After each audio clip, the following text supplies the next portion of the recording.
Good morning, everyone. My name is Rahul Chaudhary, and I am an UPSC aspirant. And in this video, we need to talk about the UPSC CSE Prelims Examination Paper 2026. And here, this is the bloody paper of 2026 Prelims Examination. क्या था इस paper में ऐसा? कहाँ हमसे गलतियां हुई और क्या हमसे नहीं होनी चाहिए थी? मुझे ये सेट बी वाला पेपर मिला। आपको कौन सा मिला? चाहे जो भी पेपर मिला हो, सब में क्वेश्चन सेम थे। हमारा एनालाइज करने का तरीका सेम था, पर फिर भी हमने इतनी गलतियां की इस पेपर में जो एक एस्पिरेंट के तौर पर हमें कभी नहीं करनी चाहिए। हमने क्यों किया ऐसा? अब पहला क्वेश्चन था मेरे इस प्रीलिम्स के पेपर में कि जलवायु परिवर्तन पर भारत की अनुक्रिया के संबंध में निम्नलिखित कथनों पर विचार कीजिए। तो ये बेसिकली पूछ रहा है भारत के जो एल्टीलेट्स थे, यानी 2070 तक जो net zero target carbon emissions के थे, उनको प्राप्त करने के लिए। तो फर्स्ट स्टेटमेंट है, ये बिल्कुल सही है और एग्जाम में ये मुझे सही भी लगी थी, तो मैंने इसको टिक किया, राइट। उसके बाद सेकंड स्टेटमेंट थी कि दिसंबर 2024 में भारत की चौथी द्विवार्षिक आद्यतन रिपोर्ट BUR4 में 2019 की तुलना में 2020 में ग्रीन हाउस गैसों के उत्सर्जन में लगभग 8% की कमी की गई है। तो ये फैक्चुअल इन्फॉर्मेशन थी। अगर हमने नहीं पढ़ा था करंट अफेयर्स में तो इसको कर पाना काफ़ी मुश्किल था, पर क्योंकि 2019 की तुलना में 2020 में कम ही हुआ होगा, इसलिए हमने इसको भी चलो सही मान लिया, ठीक है। एंड थर्ड क्वेश्चन था कि जलवायु अनुकूलन क्लाइमेटिक रेजिलियंट विकास अनिवार्य रूप से उत्सर्जन न्यूनीकरण लक्ष्यों की त्वरित और अल्पकालिक उपलब्धि पर निर्भर है। यहां पे हमें पकड़ना था अल्पकालिक अवधि, यानी कि फर्स्ट स्टेटमेंट हमारी बात कर रही थी कि दीर्घकालिक यानी 2070 तक हमें नेट जीरो प्राप्त करना है, एंड थर्ड स्टेटमेंट कह रही है कि अल्पकालिक वृद्धि। तो क्वेश्चन को पकड़ लिया मैंने, पहचान भी लिया था, पर पता है गलती कहाँ हुई? इस क्वेश्चन को भी मैं गलत करके लाया हूं बहन। पता है गलती कहाँ हुई? उसने दे रखा था कि ये इतना टफ लैंग्वेज था आंसर में कि क्या उसका खंडन करता या नहीं। उस टाइम पे दिमाग जाम हो गया था, क्योंकि लास्ट के 15 मिनट बच रहे थे जब मैंने इस क्वेश्चन को हाथ लगाया था। 2 घंटे का समय हमें मिलता है, तो उसमें से 15-20 मिनट तो 20 मिनट तो कम से कम मानो ठीक तरीके से ओमार फिल करने में ही चली जाती है। तो इन क्वेश्चंस को अटेम्प्ट करना, जो क्वेश्चन आ रहे थे वो भी गलत हो जाते हैं, क्योंकि इतने थे बड़े क्वेश्चन। आप देखो यार, आप अगर देख पा रहे हो, यहाँ से क्वेश्चन शुरू हो रहा है, मतलब हाँ यहाँ से शुरू हो रहा है और यहाँ तक। यहाँ नहीं पूछा इसने कि कौन सा स्टेटमेंट सही है कौन सा गलत है। 3 स्टेटमेंट्स दिए और फिर उनके भी 3 स्टेटमेंट्स दिए। क्या कथन 1 कथन सेकंड को मतलब समर्थित करता है, मतलब सपोर्ट करता है या नहीं? कथन थर्ड, कथन निहित में, कथन 1 में निहित दृष्टिकोण का खंडन कर रहा है। कौन सी लैंग्वेज दे रहे हो यार यूपीएससी, बच्चे हैं यार हम लोग। और थर्ड कथन कहता है कि दीर्घकालिक स्थिरता या अल्पकालिक सस्टेनेबिलिटी की आधारिका स्थापित। क्या है हिंदी मीडियम बेंच, छोड़ देंगे यार पढ़ाई। ऐसा पेपर कौन टप करता? एक पेज में ना एक क्वेश्चन है, दूसरे पेज में दूसरा क्वेश्चन है। ऐसे ही देखिए इस वाले पेज में भी है ना, एक पेज पे 1 ही क्वेश्चन है। कितनी देर में पढ़ेगा आदमी? 1 मिनट भी नहीं मिलता है क्वेश्चन को अटेम्प्ट करने के लिए। 100 क्वेश्चन होते हैं और असल में देखें तो ओएमआर भरने के जो टाइम है ना, उसको छोड़ के हमें सिर्फ 100 ही मिनट मिलते हैं उन क्वेश्चन को सोल्व करने के लिए। 20 मिनट में तो ओएमआर ही फिल होती है हमसे। तो मैं अब मेरे 15-20 क्वेश्चन तो छूटे हैं इस वजह से, क्योंकि मैं उनको एनालाइज नहीं कर पाया और वो गलती भी बहुत ज़्यादा हुई मुझसे।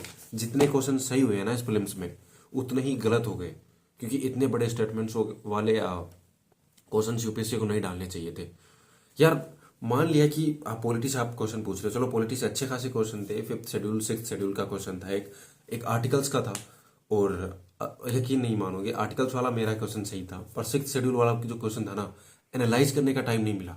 अगर उसमें 5 मिनट भी सोचने का 5 सेकंड भी और सोचने का टाइम मिलता ना, तो वो क्वेश्चन भी सही होता। क्या करेगा यार एक एस्पिरेंट? अब जब पेपर को मैं मिला रहा हूं तो दिमाग खराब हो रहा है यार। ये क्वेश्चन जो सही होना था एग्जाम में वो भी गलत हो रहा है, because of the pressure of the time.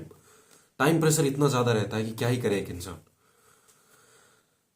2027 के लिए हमें इस चीज के ऊपर भी खास ध्यान रखना होगा कि ये जो यूपीएससी ना, ये नहीं सुधरने वाली, ये बड़े से बड़े स्टेटमेंट ही देगी, और हमें अपने आप को तैयार करना होगा इतने बड़े स्टेटमेंट्स को पढ़ने के लिए, और 1 सेकंड के भीतर भीतर इन दी 1 मिनट ऑफ टाइम उनको हमें सोल्व करना होगा, एनालाइज करना होगा, और जो 3 स्टेटमेंट दे रखी है ना, उनमें से भी एक का फैसला निकालना होगा, कौन सा सही है कौन सा नहीं है।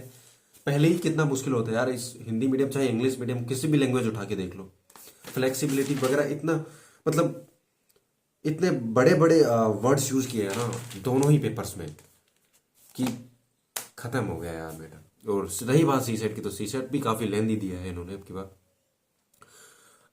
जो रीडिंग कॉम्प्रिहेंशन तो वो भी कई मायनों में टफ लगे होंगे। मुझे तो टफ लगे क्योंकि मैंने उनकी तैयारी नहीं की थी, तो मैं अपने हिसाब से यही कहूँगा। बाकी अगली बार के लिए हमें अपने आप को तैयार करना होगा, क्योंकि यूपीएससी ना ये थ्योरी ही देने वाली है, ये नहीं सुधरेगी भाई। ये नहीं पूछेगी कि आर्टिकल 13 में क्या लिखा हुआ है, ये पूछेगी कि एक्स, माना कि एक्स आर्टिकल 13 के बारे में ये सोचता है कि उसमें विधि की प्रक्रिया, अध्यादेश, परमादेश, पता नहीं क्या क्या जारी कर रखा है, और वाई पूछता है कि नहीं नहीं उसमें विधि की प्रक्रिया भी शामिल है, मतलब तुम्हारे ही विचार सही नहीं है, उसमें एक अनोखे विचार शामिल है। तो क्वेश्चन पता है क्या है, एक्स वाई का समर्थन करता है या नहीं, एक्स और वाई दोनों सही हैं, केवल वाई का कथन सही है। अबे यार आर्टिकल 13 के बारे में सीधा पूछ लो यार यूपीएससी कि आर्टिकल 13 में क्या लिखा है, रिव्यू कर सकता है समीक्षा के अंदर है या नहीं है, न्यायिक समीक्षा के। अब हमें सुप्रीम कोर्ट का वकील तो नहीं बनना है ना, यहाँ पे पॉलिटी के अंदर इतना डीप क्वेश्चन पूछ रहे हो आप लोग, गलत है यार। यूपीएससी पब्लिक एडमिनिस्ट्रेशन और गवर्नेंस के आप और एथिक्स के क्वेश्चन डाल रहे हो, दिस इज अनफेयर। यूपीएससी कम से कम बता तो दो कि सिलेबस में हम ये देने वाले हैं, इस टाइप से देने वाले हैं, ताकि बेचारे जिनका 5वां 6ठा अटेम्प्ट है वो तैयार तो हो सके इस चीज के लिए। It was very unfair exam.